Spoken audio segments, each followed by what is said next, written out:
Hey, good morning, guys. So I am brewing this coffee by Johan Varaga in Colombia from the Las Flores farm. It's a washed pink bourbon variety, and it was roasted on 11/27. So it's been a few months. I also have two other bags of the same coffee that I've been brewing, and I wanted to rest it a really long time, and I just opened this one today. So the beans haven't been as exposed to oxygen. And what's really interesting about this coffee is they list the flavor notes: grapefruit, peach, and papaya.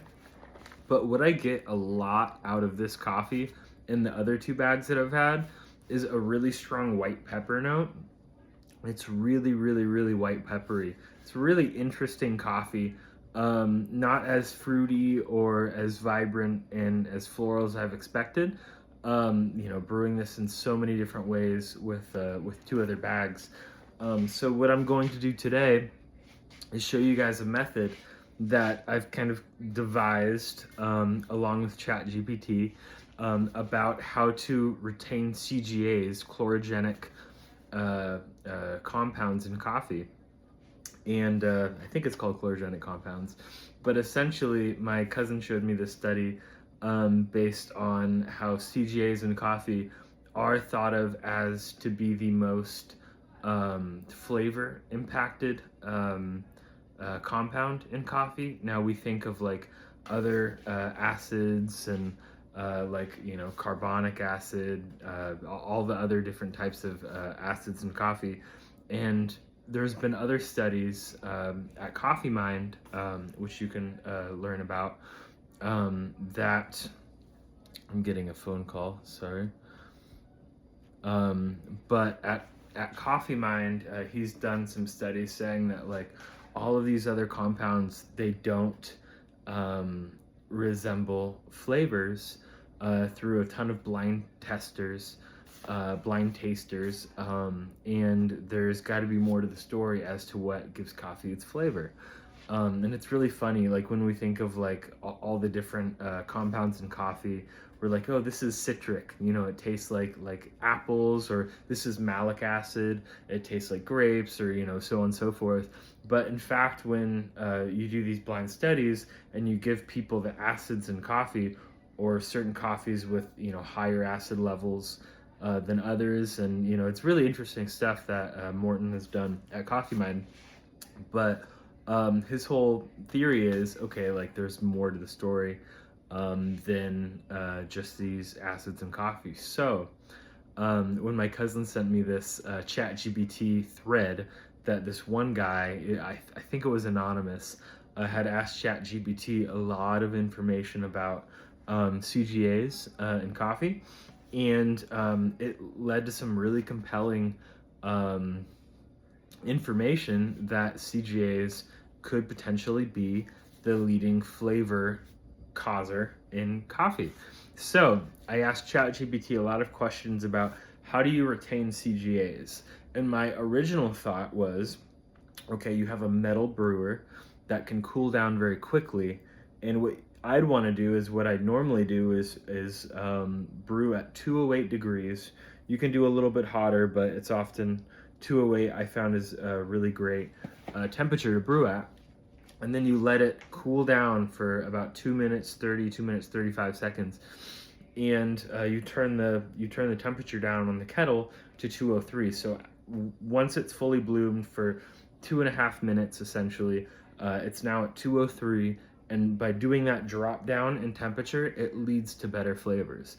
And for a little bit more developed roasts, like roasters out in Colorado where they can't get up to 208 degrees, and maybe they start boiling water at 201, 200 degrees. What I found is with a lot of these kind of coffees, a little bit more developed coffees, still light medium, is that going down from 208 and then starting at 2 minutes 30 seconds, 203 degrees, and then actually declining down to about 200 degrees throughout the remainder of the next few pours, it leads to even more clarity. But for a lighter roasted coffee, that's chances are not in, high elevation area where you can boil water at, 210, 211, 212. I found that 203 actually extracts obviously the most coffee, but it also tastes a little bit better than going down into these, going from 203 to 202, 201, 200. So it's really interesting playing around with that. But my main thing is, okay, if you bloom really hot water, right, over a completely dry bed of coffee, I thought that, okay, some coffee will make contact with the 208-degree water, and then that will kickstart the extraction of these compounds, of the CGAs, and they'll quickly cool down because you don't want to have it exposed for a really long amount of time with really hot water, because then they start turning into other things and leading to bitter tastes. I don't want to go into the science of it right now because I know a little about it, but I think CGAs then turn into a different type of chemical structure and they start tasting bitter. So I thought, okay, if I did this and cooled it down, that's great, right? It makes contact with really hot water to kickstart that extraction at levels that you can't essentially reach at colder levels. And then what you can do is then start your brew process 2 minutes 30. You're working with a metal brewer. It helps to really cool that whole bed down after you pour 66 grams of coffee for the bloom with 22 grams of water. Or I'm sorry, 66 grams or milliliters of water for the bloom with 22 grams of coffee for the bloom. Wait 2.5 minutes. And then you can brew it 203 and you have a cooler bed. So I asked ChatGPT, okay, this is my idea of what makes sense in my head, but it actually suggested something different. It suggested to brew still with hot water, but about 194 degrees Fahrenheit. So you're not kickstarting that extraction right away. It has a little bit of a slower drawdown. It's not as aggressive like with really hot water. And then once that bed is pretty hot, then what you can do, it's not too hot though. It's not too hot, 194 degrees Fahrenheit. And then what you can do is hit it with really hot water to then kick start that extraction. And then after that, the CJs are being extracted at a level that you can't reach with cooler water temperatures. Then you hit it with colder water. So 184 degrees, let's say. And that's really interesting, right? Because you get, the coffee bed kind of kick-started with 194, then you get up to really hot water temperatures, you're really extracting, but you don't want to degrade the CGAs too much and turn into bitter compounds. So then you hit it with colder water that cools down everything. Still, it's not cold, it's 184 degrees, but it still prevents it from extracting a lot, right? And then at the tail end of it, you hit it with 194 degree water again to kind of just push a little bit more out of it, but also kind of stabilize the slurry in the coffee.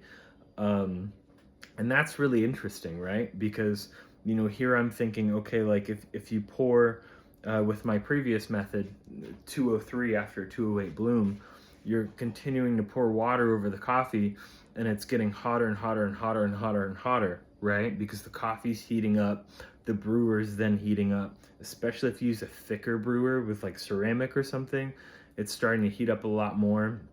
The one that I really like is metal. You can also use a plastic brewer like the S-Works. I'll bloom about 1.5 minutes instead of a 2 minutes 30 bloom. I've just found that works better for various probably temperature stability reasons. It's probably pulling too much out of the coffee because it's plastic and it's insulative. But yeah, I mean, that works really well too. At 230, I feel like I'm getting into diminishing returns with the plastic brewer as opposed to the metal brewer, the metal Franken Kalita that I modified.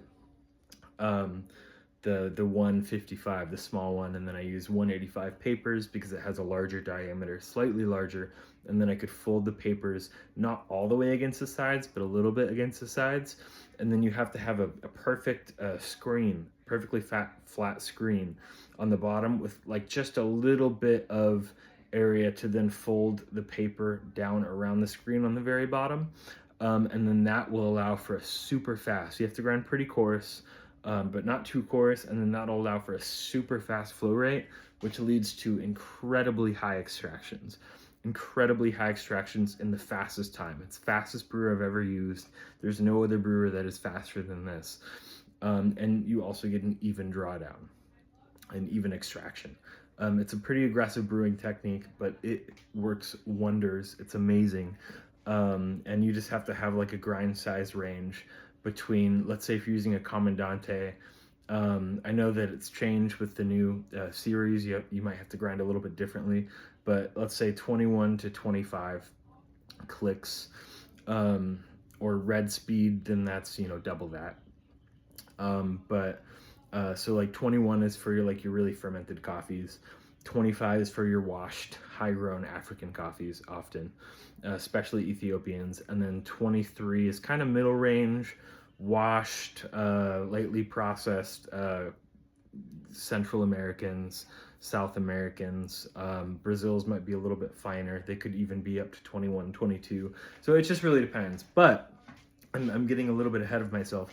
So what I really wanted to do was kind of say, okay, like with this coffee, I want to get a lot of that white pepper note out of my coffee. How can I maximize that? How can I maximize that one note with the least amount of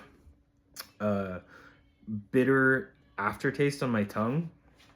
This is kind of interesting to talk about, is what is astringency, right?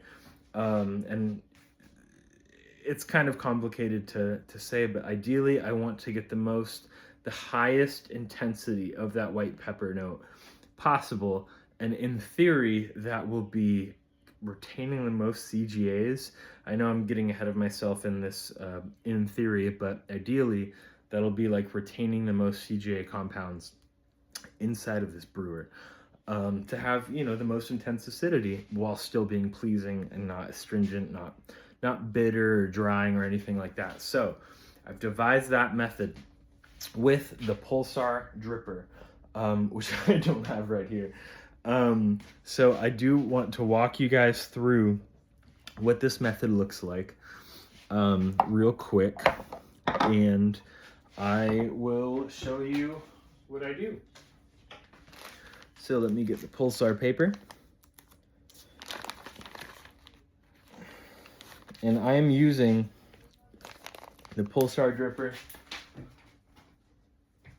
and I'm actually using 2 screens.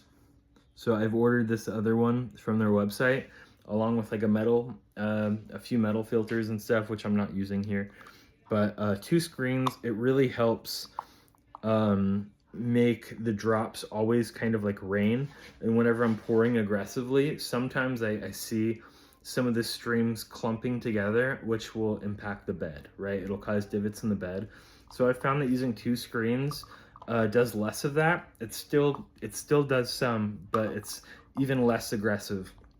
But now, because we're not only using 1 screen, which drops the temperature, 2 screens will also drop the temperature. Granted, this is plastic, so it won't drop it as much as using, let's say like a cold ceramic or cold metal, but it still will drop. So when we're thinking about retaining CGAs, we also don't want to brew with too cold water, because then we have to grind finer.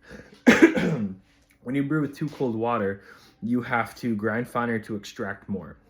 And this is what I found with a lot of like ultralight roasters, is they grind really fine. So for example, I'm grinding 13.4 on my EK, which is, I don't want to speculate micron size too much, but I think it's maybe around like 900-ish microns. But I've seen a lot of like ultralight roasters, or even just light roasters, they like to brew on a device like, let's see, like this guy. It's an 01 V60. It's really small. It has beautiful ridges. And what this is really great at doing is you can have like small doses, 12, 13 grams, 1:17 ratio, and I could grind on 6 on my EK. So often I'll grind on 6, maybe a little bit finer if I'm feeling adventurous. It just all depends on how your ecosystem works, right? But my burrs touch just right before the very first setting on the EK. So I'm very, very, very consistent. So what a lot of ultralight roasters like to do, or light roasters, is dose really small and grind really fine. And what do you have to do when you grind really fine? You have to use colder water a lot of the times. If you use really hot water, it can still work with this.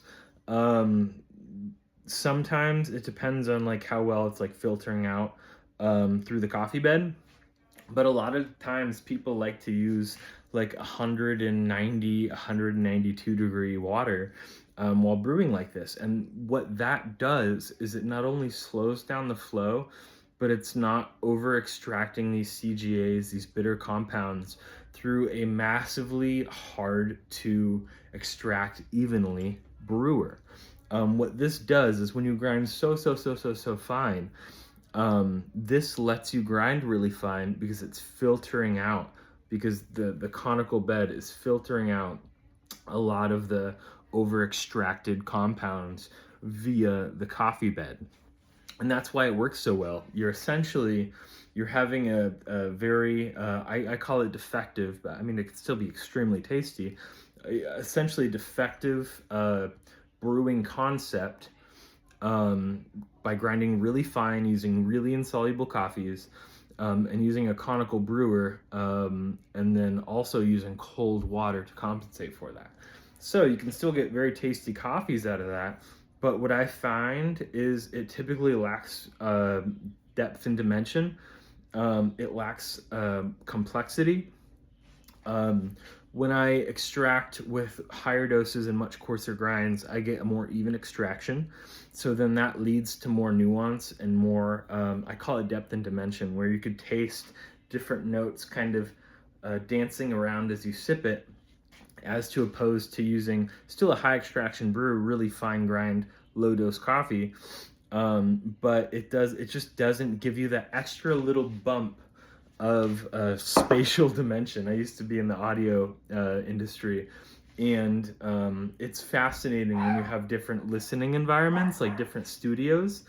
My dog's in the background. There's the mailman that just dropped off some doTERRA samples, so I can't wait to start roasting those today. I've been looking forward to this for a few days. doTERRA is a farm in Brazil. They make phenomenal coffees. So we're actually sourcing, we're finding a few different coffees from doTERRA that we're going to essentially have year-round on our year-round menu. We'll call it the classic. So it's like really chocolatey, nutty coffees. Very easy to extract for everybody that, you know, brews all of our wholesale accounts. A somewhat stable price. I know in my last video I talked about the C market being like over 220% higher than what it was last year. Coffee, you know, commodity coffees are now over $4, which is nuts. But Brazil kind of determines like the price of coffee. So I love their coffees. I've always loved their coffees. I love their espressos, especially milk-based drinks, even on filter. Like their sweet yellow is phenomenal, so I can't wait to do that. But going back to brewing with coarser ground, higher dose, more water, as long as, you know, you kind of know what you're doing. I can't brew with like really high doses in this and have coarser grounds because of the way that it's shaped. I don't want to start then causing channeling of too much water and too much bed impact through higher doses requiring more water, more solvent to then extract the coffee in a harder to extract or a super thick bed that can easily start channeling. So there's some finesse around this, and this is what makes coffee brewing so fun, is it's so different from brewer to brewer, grinder to grinder, water to water, you know, so many different things. Like if I just use my fridge water, It has reverse ion exchange, and then that will even slow down the flow. So on the brewing process that I just mentioned previously about super fast brewing, you're going to need distilled water with minerals to then add into it to then not have the reverse ion exchange flow, which will slow down your flow rate. And you could use a reverse ion exchange, but you're not getting the fastest flow rate. So even just changing your water like that, not even the minerals, but how it's filtered, makes a big difference. But what I really like doing is getting a little bit more depth and dimension out of my brews. And how you do that, you can still use lightly roasted coffee, but what I really like is coffee that's a little bit more soluble, especially with faster brew times. And more soluble coffee, often than not, if it's roasted well, not over, not under, happens from either drum roasters, which are amazing for the conductive heat against the surface of the beans to then make it more porous, a little bit more darker roasted on the surface, which then allows it to degas, and you could drink your coffee essentially days after roast and it will still taste great. If you wait like a month, it can still taste great if it's lightly roasted enough. Or like this case, if you wait over 2 months, it can still taste great.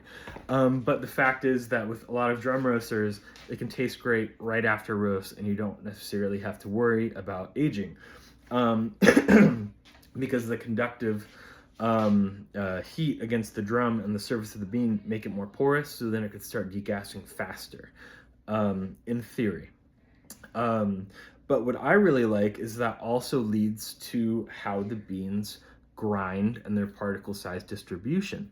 So when you have a really, really hard, lightly roasted bean, evenly cooked throughout, when it grinds, it's going to grind pretty, ideally like pretty uniformly, without much fines, without much coarser particles.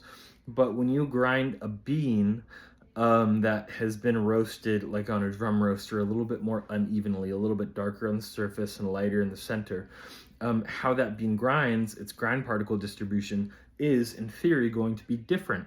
It will essentially, the burr blades will grind it up easier. It'll be easier to grind, and then that will mean that it's cutting through the beans at an easier rate, which is kind of like anaerobic coffees or more fermented coffees that are more brittle. They break up differently and they flow faster, right?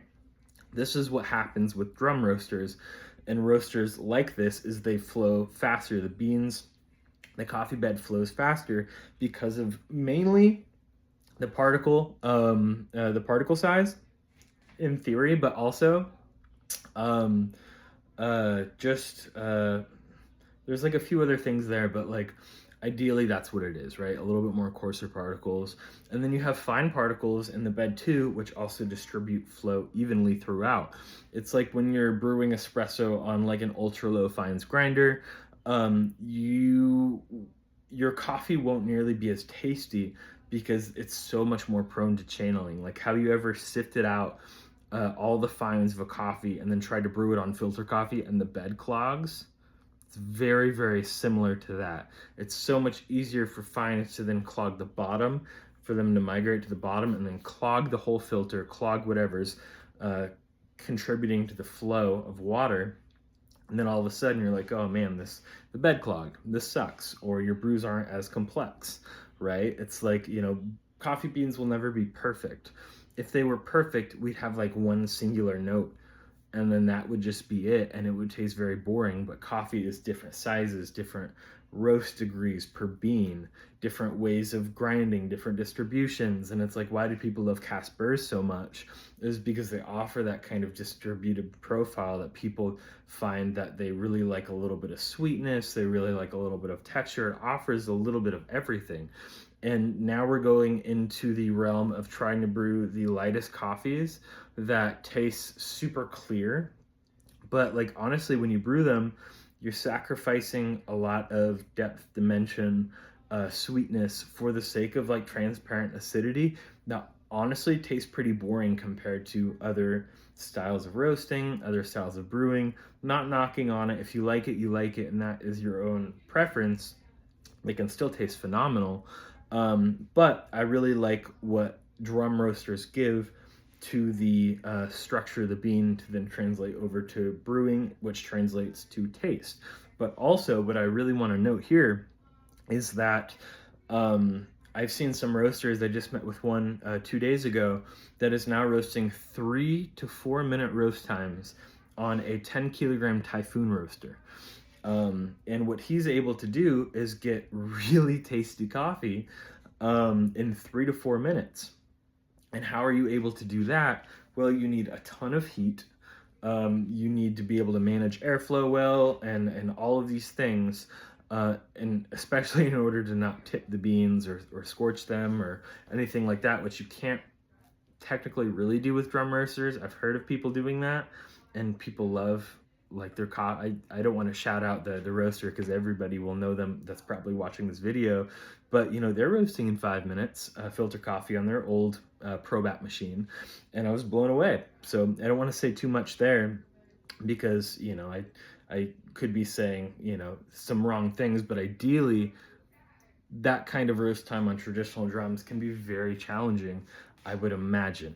I really don't think all traditional drum roasters would be capable of roasting like this unless you had very specific material and very specific heat transfer methods. But I'm getting ahead of myself. What you're able to do on the Typhoon by roasting that fast, the beans are more evenly roasted. The roaster has been measuring with color tracking, and he's found that the more evenly roasted from ground to whole bean the colors are than his old Diedrich traditional drum roasting machine. But when you're able to roast like that, I know a lot of or not a lot, just a handful of roasters that are working on air roasters that are able to use a ton of airflow, a ton of heat, blast those beans, and use a lot lower doses. Like that roaster I was just talking to you about was using much lower doses than what you typically expect with a 10 kilogram machine. And what you're able to do is use a ton of heat and a ton of airflow. And then that will essentially just really cook the beans, and you control the roast with airflow, mostly with airflow. And that's what I love doing on some even traditional roasting machines. Use airflow to cook the beans and have a really high heat atmosphere. But then when you go to other roasters, like the really popular air roaster that everybody knows, what they have is essentially a heat and an airflow ratio system. So when you lower the heat, the airflow gets lowered as well. And what that prevents you from doing is having a really high heat atmosphere and a ton of airflow to then just create this crazy roasting style inside of the machine, which then can evenly heat the machine, but it also cooks the outside of the bean a little bit differently than the inside. Still eat more even than a lot of traditional drums, but you're still getting that greater the greater porosity on the outside, which leads to quicker degassing, and still retaining its freshness for many months. But that also translates to the kind of flavor profile that these coffees have that are similar to a traditional drum machine. I had a bunch of coffees from this one roaster called Wesson Gopi. They're out in, I think they're in Myanmar, really close to Sumatra. And I asked him, I tried a bunch of coffees. I got a Cafe Gran Hala Esperanza Gesha. I got a 100% wildly grown Ethiopian Gesha coffee. I got a doTERRA Sweet Yellow coffee filter roast that I know that coffee very well, and a few other ones. And I tried these coffees for months, and I messaged him. I was like, what are you doing? This is some of the best coffee. It's just really lightly roasted, but it's to the amount where I really love the depth and dimension. And I've hardly ever found roasters that are doing this, even with traditional drums. And mind you, all of the roasters that are roasting like this are on traditional drum machines. So I was looking at their Instagram account. I saw that they were using a Proster traditional drum machine. And I was like, can you please send me your profiles? I would love to see what you're doing. It's so rare to find a roaster like you, like the style that I've been chasing my whole entire life in coffee. And this style was so common when I first got into coffee around 2017, 2018. It was so common because everybody was using traditional drum machines, or they were using Merlin roasters, or roasters that essentially didn't have the training wheels of airflow and heat application. And they could do whatever they wanted to do, but mainly a lot of these roasters were using Probats or like traditional drum machines. And the main common roaster wasn't as popular yet, or it didn't have the training wheels that they've now put on it. So he messages me and says, oh, we've been roasting on an air roaster for the past few months. And I was shocked. I was like, oh my gosh, you know how rare it is to find an air roaster. And I've done tests with my little Link sample roaster, and I found that I could get close. I could get very close to what the roaster like for my traditional drum machines, from a Probat to a 1 kilo Aleo Bullet, Probat P12. Diedrich's a little bit different, the IR5, but I'm sure, with a lot of work, you could get kind of close to mimicking that heat transfer environment with that. With the Diedrich, you have a big ceramic element that you need to heat up, and it kind of has like the slow start, fast finish approach to its roast profiles. So there's ways of managing that I'm unfamiliar with now as of current, but it's a little bit different than like a Probat, which is just like really thick material, a different type of burner, right? That doesn't need a lot of time to then heat up, and just different roasting styles. Whenever you're roasting, think of the drum or the environment as having like this thermal image, right? Hotter, colder, whatever it may be. Roasters at the same heat settings will not act like that. You need to know how to have those same internal heat signatures inside of the drum, not just doing the same things on every single machine, because that certainly doesn't work for maintaining thermal stability and creating the same similar thermal environment on different roasters. But I'm getting ahead of myself there too. But when Weston Gopi told me that they were using an air roaster, I was blown away. I was shocked. And I come to find out their old roasting style on the Proster and traditional drum machines have revolved around the style that I've come to really love and appreciate and use, is the ultra high airflow setting on a really high heat environment. So you have a really high heat, and then you change the airflow throughout the roast to kind of manage the thermal stability, manage the heat application, manage what's happening inside of the drum and how it's cooking the beans with airflow. And by the end, come first crack, you're ripping through airflow to try and manage first crack. And this helps with a lot of different things, expelling moisture, chaff, whatever it may be. But it's also helping to cool down the beans and provide the style that I really love. And when you do it right and you have enough airflow, you can then have a smoothly declining ROR, or an ROR that's smoothly declining and kind of flat lines for like the Nordic very fast roasting approach. But when you do this on the most popular air roasting machine, a lot of people, they're like, oh, I'm turning heat down. You have to turn heat down so much in order to get that declining ROR.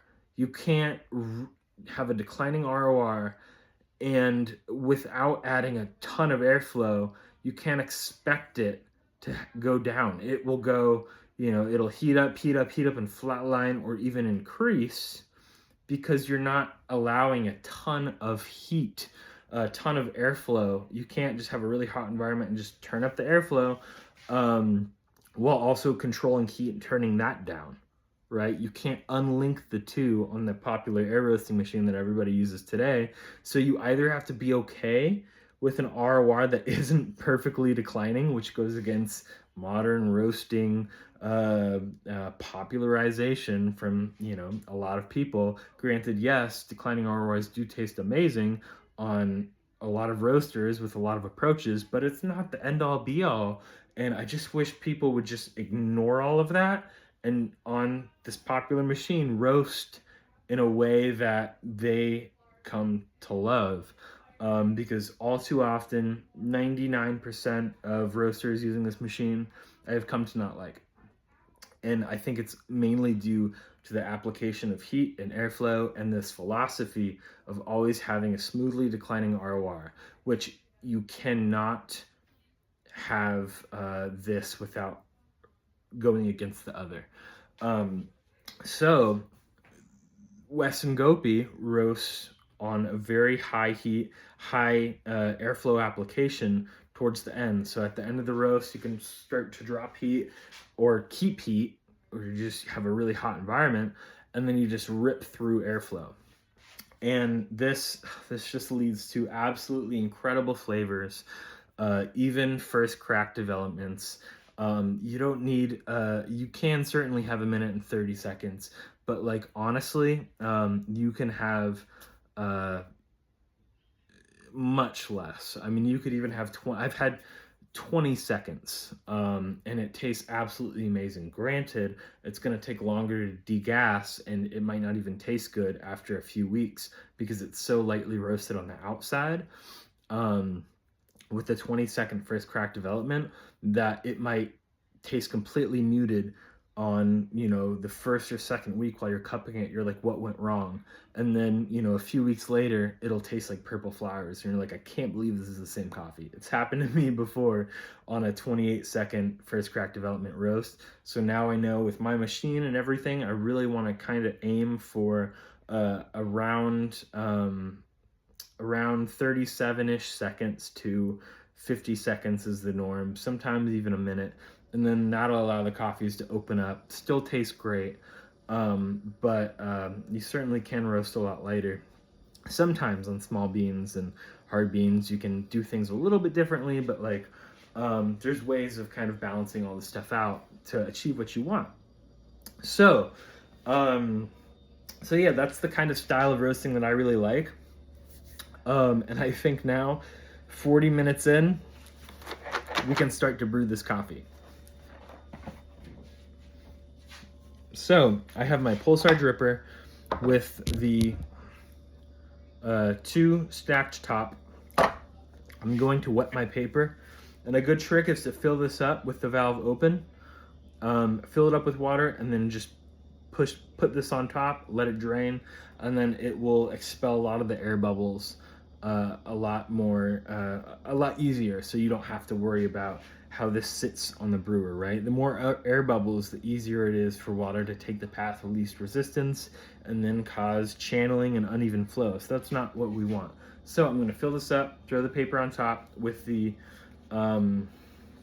more perforated or thicker side on top against the coffee bed.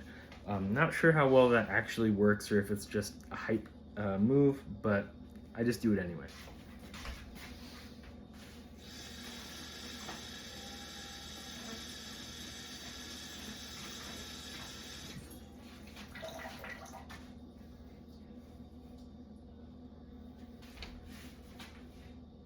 All right, so as you can see, I have my bed, and you could see some of the air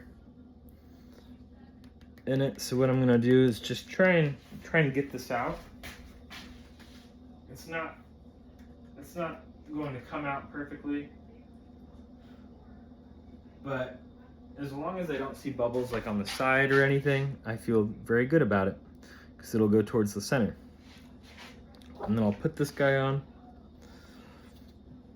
And what I'll do is, this is fully open, and I'll make it just a little bit closed, because when I'm blooming, I don't want all of this slurry to then drop down into my decanter, because I WDT only the floating particles inside of the pulsar pretty aggressively.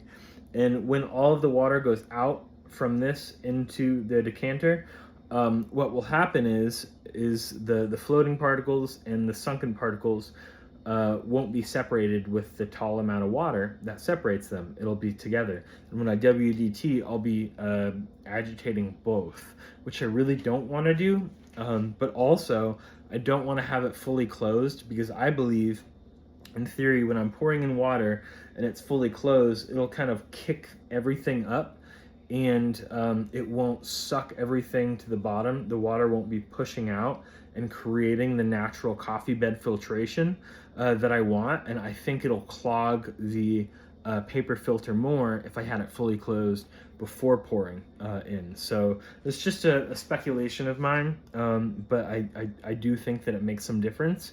So yeah, I'll have it slightly open. I will grab my decanter, which I need to wash out because I made a cup about an hour ago.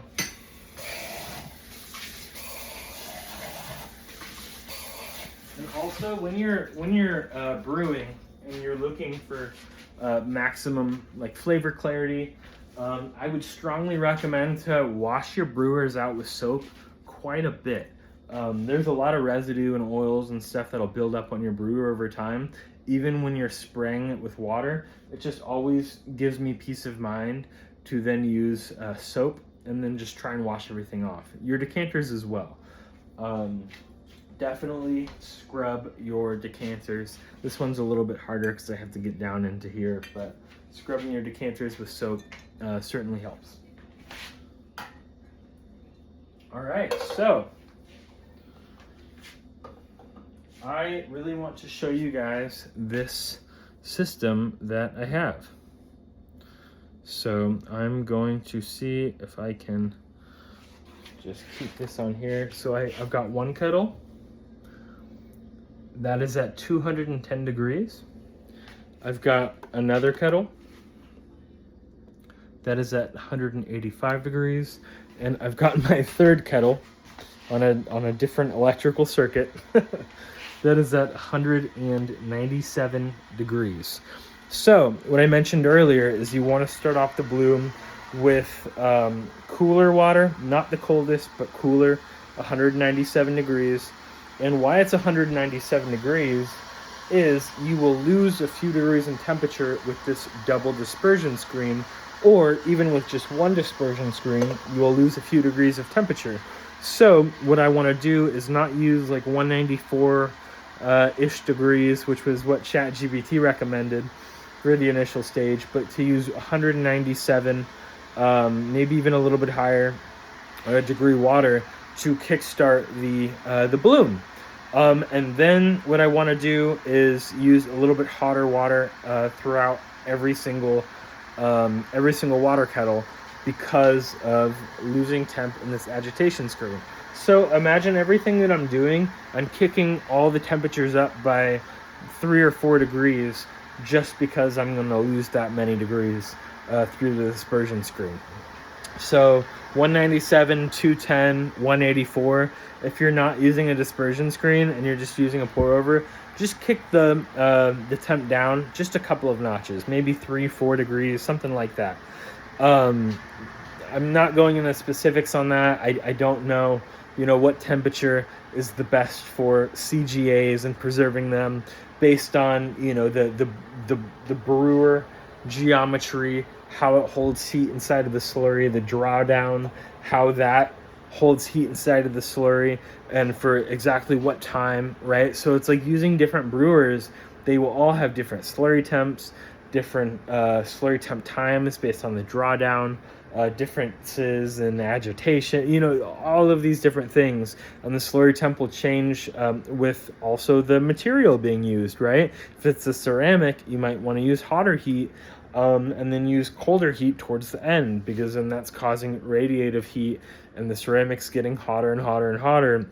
And then your slurry will be hotter as opposed to using some other materials. So it's like, it's very, very challenging, but it doesn't have to be, right? I think with coffee brewing, I do think that it makes sense to teach people these things so they can become better brewers just by being aware of all these scenarios, right? It's like I've met so many people that just do the same thing day in, day out, and their coffee sucks because they're not thinking about these things. And I think it's just really important to think about these things, especially if we're professionals in our industry and we just want to make phenomenal coffee. So yeah, I think it's important. But what I'm doing now is I am dosing 24 grams of coffee. So the Pulsar dripper, I know that they're making a smaller one now, but because of its radius, the thicker the bed, often the better. But you don't want to have it too thick, because then when you use too much water, it can also start to cause channeling through just finding paths of least resistance. So it's a balance, right? You want a thick bed to filter out a lot of those insoluble particles and things like that for maximum clarity. You want a thick bed to also have more water to coffee contact ratio. So if I'm using a really thin bed, the water that I'm pouring over that thin bed, the water is only going to contact a small area through the thick bed. But if I have a thick bed, I'm using all that water. The water is going to then make contact through a much larger percentage of coffee. It's going to have a larger coffee to water contact ratio than a thinner bed. So this is like one of those things too that also goes against like some of the popular, dose low and grind fine, right? This is why this little brewer, this conical brewer, helps so much, because the water to coffee contact ratio is much higher when it's forced to go through a conical shape as opposed to a flat shape, right? Much higher. So that's why these V60s work, is to essentially allow for defective brewing systems that were set in place by the brewer. They can still make tasty coffee. They do a great job at filtering out insoluble particles, but it is also revolved around a defective brewing system in my mind. And that's not bad, that's not good, it just is what it is. And I've loved brews from these systems, like, don't get me wrong, but also, like, we have to realize, like, okay, like, when we're trying to brew the best that we can, everything has a con to your pro, right? Whatever you want to achieve in coffee, you're always sacrificing things. So it's like, I would love to create a brewer that has, all of these things, but you can't really do that in the ways that you want to. Like, I have this idea for creating a brewer that acts like a mister, that has boiling hot water in a very stable, heated environment that will allow for you to then wet the coffee before you transfer it into the brewer, and then you transfer it into the brewer, and then it has a little bit of water on top of the bed, which then you can distribute and shake, and you get a perfectly flat bed. And it's only really achievable when you use a little bit more water to go above the bed, and this would be of cold water, and then you drain that out, and then you start misting super hot water above the brew bed, so there's not even, like, there's barely any water right above it, so you're not causing head pressure, you're not causing pressure to go into certain areas of the coffee bed, right? And that, to me, would be an amazing system. And there's different ways of, it's like, if you can also, like, try to bypass some water and then recollect the bypassed water, you find where its source is, recollect it, and then push it back up into the into the water that will now be a solvent to use for the coffee, and you keep on doing that, you can extract a ton and be really efficient. But water doesn't work that way. I don't think you could have boiling hot, like, the design for this whole brewer would be nearly impossible to achieve, but in theory, it would be absolutely amazing to have this, right? So when I look at every brewer, I'm like, oh man, it has ridges. It allows it to flow faster, which is great. It's not going to cause unwanted channeling and unwanted head pressure through certain areas of the coffee bed. But at least the water has somewhere to then go. So it doesn't do that, but then it'll also make for a thinner cup And depending on grind size and a few other things, you can make for cups that taste absolutely terrible. Some of the worst cups I've ever had were on V60, yet some absolutely incredible cups I've had were on V60. So it's just, it takes a lot of intentionality to find, not to dial in a coffee. Like once you're dialed in on your brew recipe, you can just change the grind and it can taste great, right? Within a certain range. And people are like, V60s are so hard to use, they're so advanced. Like, honestly, I think you can make phenomenal coffee with them, easier than a flatbed brewer, because you can stack that bed up high. And if you have a really terrible grinder, you can get away with doing a lot more than you could on like flat bottom brewers, right? You have more water to coffee contact ratio. You have a higher ratio. So, but if you have, a higher dose than normal or a much lower dose than normal, your brews can taste absolutely terrible, and much more so than a lot of other brewers. So, you just have to really finesse the systems that you're working with and just try dozens or hundreds or thousands of different brews to become comfortable with, like, okay, what tastes amazing? How do I not let my ego and my own way of thought get in the way of how I'm going to brew this coffee? Because like I've met with a ton of popular, coffee people, and they'll brew a cup and I'm like, oh my gosh, this is undrinkable, this is terrible. And they're like, oh, I love it, But it's like, man, if only we can get them to change how they brew and to think about this differently instead of just adjusting grind. It's like there's so much more than just adjusting grind size. You've really got to play around and understand what tastes great, not to let your ego or your head get involved, and also to be very okay with changing things. And the way to really propel this is to A/B 2 cups side by side. So let's say you have 2 brewers. It can be the same, it can be different, but you do 2 different things. They could be similar, they could be wildly different, and you just try them side by side, and you're like, oh man, this tastes like this tastes like this. And ideally, like, you use 2 of the same cups. You get like a spinning plate or something, or you have your partner or friend or whoever spin them around so you can't tell which is which, and you put on the bottom of the cup what is what. So then you taste completely unbiased, and you're like, dang, what I thought was the best way to brew was wrong.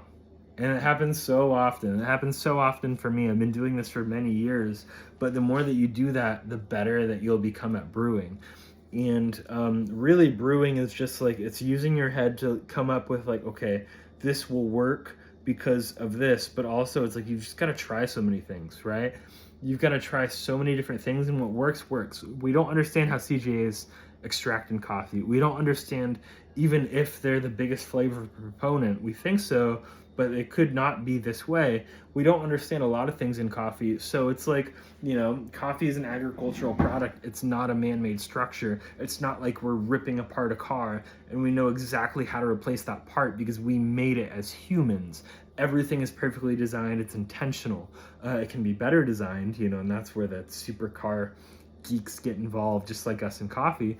But we don't know how coffee works like we do a mechanical thing built by us and designed by us. So, you put 10 of the most popular coffee brewers in a room to brew coffee, and chances are, one other person that's completely inexperienced could just really rip through them in terms of what the average group favored, because they tried something that the others didn't think about doing because they were unaware. So it's like, I do think that professionals in our industry that are really, really understand brewing are definitely going to do better than the average person, but we don't know how it works. So we always need to try new things, experiment, try hundreds of thousands of different things and find what works consistently for every coffee.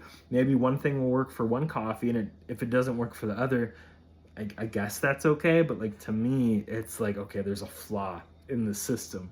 So let's change, like on espresso, I have to change bar pressure. For really for anaerobics, I use 4 bars. For really dense washy Ethiopians, I use 6 bars, and pull for 60 seconds for the anaerobics, something like that, and only 40 some seconds for the washy Ethiopians at the same ratio, same water.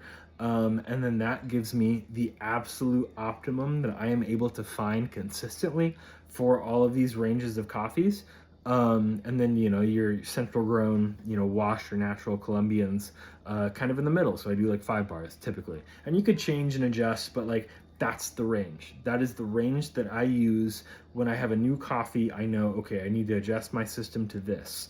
And that's how I do it. I found my range, what works best for me. I've compared this against, dozens of different profiles, dozens of different machines. And while some machines do some things differently, and I really favor them, I found that the most consistent for black espresso coffee and white espresso coffee, like milk-based drinks, for really lightly roasted coffees, this is the system that works great. And I just encourage you guys to find your own systems, but also try so many new things to gain access to what works best in your head, and then try and replicate that. Try and understand why that works, and your ways. Find your own ways of doing things. It certainly won't happen by just following people online and just trying to replicate what they do, because their brewing ecosystem is different from yours. But let's get into brewing this coffee. I'm going to weigh 24 grams, and I will show you exactly, it smells amazing, exactly what I'm doing. This is Bell Lane Coffee Roasters. This is one of Jonathan from Coffee Reviews' all-time favorite. I think it's in his top 5 favorite coffees of last year. And I'll be honest, it's not really my cup of tea. But people have different flavor preferences. So that's what's really cool about coffee. Once you brew well, once you do things well, you can then have flavor preferences that are clearly defined by your own taste, right? But so many people I see are brewing some coffees that just taste terrible. It's a complete disaster to the intentionality of what the coffee is meant to be. And then they say, oh, I don't like these coffees. And it's like, well, I wonder why you don't like these coffees. But then some people, like Jonathan from Coffee Reviews, doesn't like fermented coffees. And he's never liked like a lot of fermented things like beer or other, just can't drink it.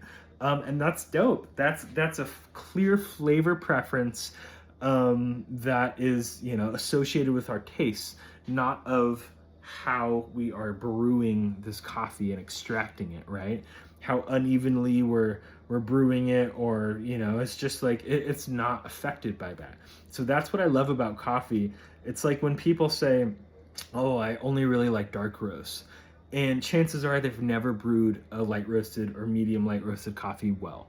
Chances are that coffee that they did brew well has not been roasted well. Chances are that coffee that was roasted well and brewed well by these people that love dark roast, chances are it wasn't sourced well. It didn't have a high quality. So it's like all of these things, or chances are it was too aged, or not fresh enough, So we have all of these things that can go wrong in coffee, and it's so frustrating when you have so many people that like dark roast, and we all know it, because you can brew them so poorly and they'll still taste like a darkly roasted coffee. And that's the most frustrating thing for a coffee brewer that has dedicated so many years, dedicated essentially their professional life to brewing coffees well, is to hear that kind of stuff. And it's like, I want to tell you why, but like, I don't want to sound pretentious about it. But also maybe, once they're brewing everything well, they've tasted all that they want to taste, maybe they just like dark roast, and that's perfectly fine. But to me, it's like a lot of people aren't given the fair chance to taste all these coffees enough and repetitively. You can't just have one thing that's completely different than what you've ever experienced before and fall in love with it. I think it takes time. I think that's why a lot of people love naturally processed Ethiopians that tasted like blueberries in espresso, or even a pour over a milk-based drink, and then that shocked them, right? Because they had something that they were kind of used to. It was a really intense flavor, like a dark roasted coffee, but chances are they're not going to have something that tastes kind of like white flowers and peaches, and it's very complex, but it's also very light and articulate, chances are those kind of coffees, they're not going to fall in love with a lighter style of roast because they tried something so articulate and complex. They want something what they're used to is with more high intensity flavors, something that's easy to detect, something that you don't have to go try and open up your senses to try and taste this coffee. They want something that they're used to. And I think that that's a really good conversation to then hook people into specialty coffee by trying to provide some of that. It's like, you know, you might want to extract with higher TDS, something that they're used to, especially with milk. We want more concentrated coffee. But we'll save all that for another day. That's just some topics, you know, in my head. But if you're ever wanting to convert somebody that is used to just drinking Folgers or dark roast or Keurig, or dark roast Keurig, try and make them, you know, like an AeroPress, like a 1-to-12, 1-to-13 ratio. Brew it well, of course, and then they can dilute it with their cream and sugar, and it will probably be the best coffee if you brewed it well and it's a good coffee and roasted, you know, well, or even if it's not, it can still probably be the best coffee that they've ever had. This has happened to me so many times, and that's a great introduction into what coffee can be, by them tasting that. So I'll leave you with that train of thought. Let's grind 24 grams of this very interesting, very white peppery coffee. And I've also had this coffee too, to where it tasted like peaches. It's really just how you brew it and the freshness. I think that also the gases in the beans, like if you brew it just a few days post roast, or you know, just a couple of weeks, sometimes I feel like those gases can actually contain some of the flavor that we attribute with really liking a coffee. And then the more that you rest it, those flavors can certainly change. It could also be like stinker beans and beans that were more fermented that can make like one coffee taste like straight up mango and just like mango. Best coffee you've ever had. And then you try and replicate it and it never happens again. And that's kind of common. I think that's to do with more so fermentation and the bean, and also possibly those flavors contained in the gas as well. But this coffee has been degassed for over 2 months. I want to get a lot of white pepper out of it, a lot of clarity, but also still extract it well, extract it high. And this whole brew method is to retain the CGAs in coffee, right? And how we do that is we have 3 kettles going right now, various temperatures, and we're trying to stabilize the coffee bed to not be too hot throughout most of the brewing process, but to get very hot through a small amount of the brewing process in order to kickstart that extraction and then gradually decrease it. So what we're doing is putting 197 degree water, so it's going to be around 194.3 degrees before we, due to the dispersion screen, before it goes onto the coffee bed. And then once it hits the coffee bed, it'll really drop down in temperature. We put enough of it in there to then kind of kickstart the extraction a little bit, blast it with really hot temperature water, and then cool it down with cold 184, 180 degree water. And then we'll kickstart the temperature up again just to get a little bit more out of it. And then that should lead us to not over extracting our coffee, not degrading the CGAs, but to make a really crisp, clear, and transparent brew.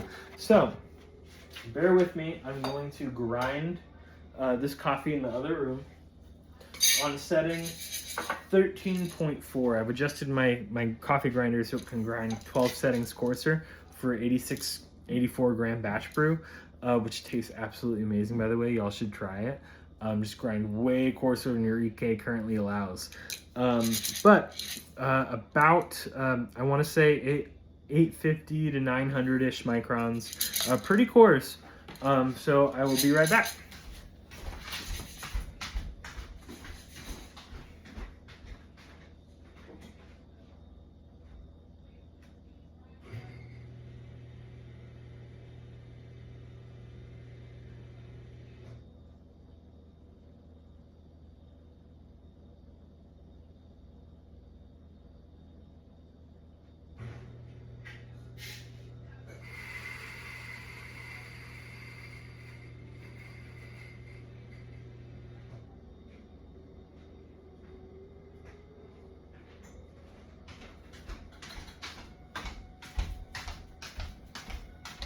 So because I made that grind setting change in my grinder, what originally should be 13.4 with burrs touching just before 0 is like a setting like 1.4 or something like that.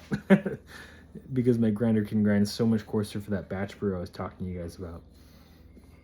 So yeah, you guys can kind of see this.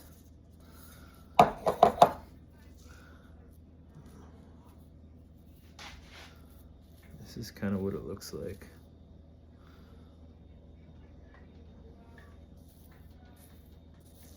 You can kind of feel it between your fingers too.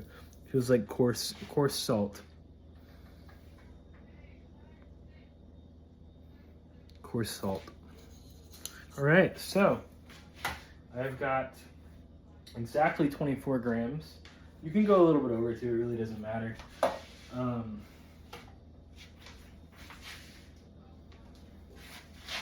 But I'm going to put this in here. And I'm going to try and remember. I have everything written down. I'm going to try and remember exactly how I wrote everything because my phone is currently recording. So I've dumped all the coffee into this brewer. Now what I'm going to do is WDT it flat. So I don't want to shake the coffee up too much because then fines will start to migrate onto the paper filter and clog them. So I want to kind of retain the natural structure of the coffee bed just by grabbing the top of that hill and just evenly spreading it across the whole bed to make it as flat as I possibly can. I mean, you don't have to get crazy with it, but yeah, just to have a nice flat bed. And then I do north, south, east, west agitation once water is in here and water is above the slurry or is above the coffee bed, and then that will make it perfectly flat. You need agitation in this brewer after about every pour to make it perfectly flat. Okay, so I have everything here. I'm going to tear my scale, and then I'm going to get the 197 degree water. What I'm going to do is I'm going to pour a little bit of water out. So as you can see, I'm going to pour a little bit of water out because water is sitting inside of this, which then gets cold. So now I know that it's primed and ready to go. So I'm going to do this kind of quickly while it's still hot, and then I'm going to pour 70 grams of coffee. And then I need to quickly shut it. Quickly shut that as quickly as possible. I was a little bit too slow to shut it, but now what I'm going to do is I'm going to take all the water that's in here, I'm going to put it back, drip it, put this inside of a container for right now. I'm going to WDT just the top, just the floaters. I grind coarse for a reason. It's so I can do this. And it's so also water can evenly throw through the coffee bed without causing channeling and uneven flow. But the coarser particles will float to the top while the finer particles will sink to the bottom. So what I'm doing right here is I'm just agitating the top. Just the top. I'm sure I'm agitating a little bit at the bottom, but because some water fell through down here, but mainly just the top. And now once I've gotten that fully agitated, I'll put this right here, and about a minute in, 55 seconds in, what we're going to do is pour a little bit of water out of this 210 degree kettle to get the water inside of the spout as hot as possible. Then we're going to open it up to about 10 or 11, and then as soon as we do that, we're going to begin pouring in water. We don't want the water to go below the slurry because then it'll massively cool it down, and then our brewing process would be uneven. So I'm going to pour to 180. And then this will now be very, very, very hot, okay? So now I'm going to do north, south, east, west. So let's go north, south, north, south, north, south, east, west, east, west, east, west. And then that will make sure that the bed is very flat. And now what we see is a little bit of tricklation on the slurry. That's fine. I do want a little bit less. I want a slightly faster brew. So I'm going to go to opening it up a little bit more, and that's perfect. So tricklation a little bit above halfway down, but as soon as it exits the brewer, the tricklation remains stable. It's not trickling yet. It's steady flow till right about here. So now we're going to grab the 185 degree, the coldest water, and then I'm gonna pour it. And I should have exited the water out into this cup from the spout to make sure that the spout is heated, but we just didn't have time. So I'm gonna pour it at 290 with the 184 degree water. And then again, I am agitating this north, south, north, south, north, south, east, west, east, west, east, west, to then level the bed and make sure that it's flat. It's draining a little bit faster than I'd like, but I'm just gonna keep it there. I don't wanna make any more changes to the flow rate because then that could impact the whole idea of how we should brew, right? It can change a few different things. So now as this is about to go, I'm about to grab the other kettle that I started with of 197 degree water. And then I'm gonna pour a little bit of water outside of the spout so it heats up the whole water in the spout. The water is now coming, the hot water is now coming into the spout. And then I'm going to pour right before the water gets below the brew bed. And as you can see, the water did get right below the brew bed because it wasn't fast enough, but that's okay. I'm gonna pour it to 400 milliliters, and then again, north, south, north, south, north, south, east, west, east, west, east, west, or however many times you want to do it and have to do it in order to level that whole brew bed. And now we can see that the stream is still trickling around a little bit higher than the middle, but it's going a little bit faster than I intended. I really want the brew time to be about 5 to 7-ish minutes. Something like that is what I found to taste the best. But as you can see, I opened this up a little bit too much. So now next time I need to bring it back down this way, closer to, let's say, 10 o'clock as opposed to 11 o'clock. And then that will give me the brew time that I had originally. And well, originally, so this is 4 minutes, 30 seconds. It's a little bit too fast. We'll still try it anyways. But originally I had this, which was probably right here. And my brew took about 7 or 8 minutes, I forget, to drain. And it was too long. I was getting some astringency. It still tasted absolutely amazing, but just nitpicking the back of my tongue, it kind of stuck on my tongue for a while. And I was like, I think this is a little bit over extracted. I think we got some of those CGAs into our decanter. So let's try and be a little bit more aggressive with the flow rate by making this flow faster. Made it flow a little bit too faster. I really wish there was a dial indicator right here to know exactly what my setting was this time and the time before, but it is what it is. So I'm just gonna shut this, and this is my brew. And once we have our brew inside of our decanter, I take this wooden chopstick and I just give it a stir, right? Because some of the more higher TDS concentration, just like espresso, will flow to the bottom. And then the lighter concentration will be up on top. So we need to make sure that we mix this in very well. And you can do this before you pour into your cup every single time. I'm not as nitpicky with that. I just like to stir it once, wipe it off, set it back here, and I'm good to go. And then with this, I like to warm up my cup a little bit.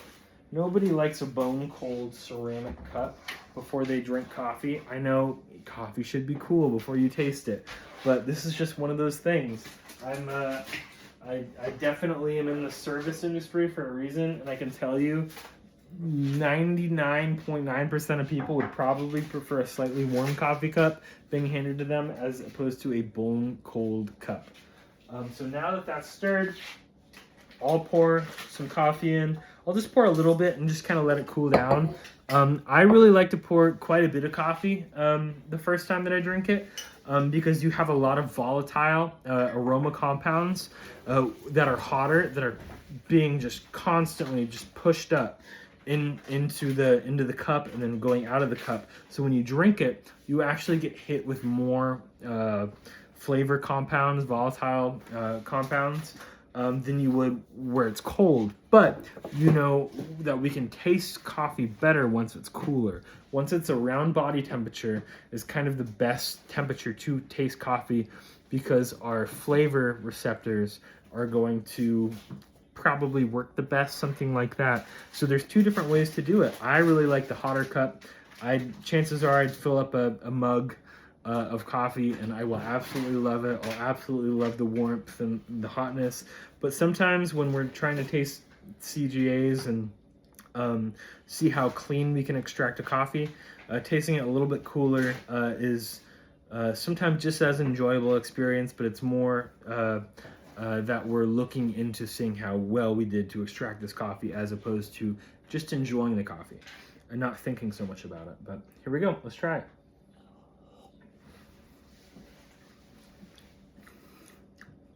Yeah, this tastes watery. There's some, there's like some viscosity to it though as well. Kind of like a honey-like texture. I'm getting some of that white pepper.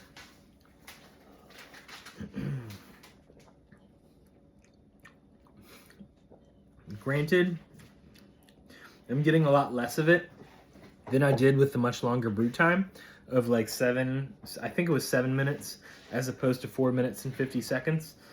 And that's typically the range that I like on the Pulsar, is around 6 to 8 some minutes.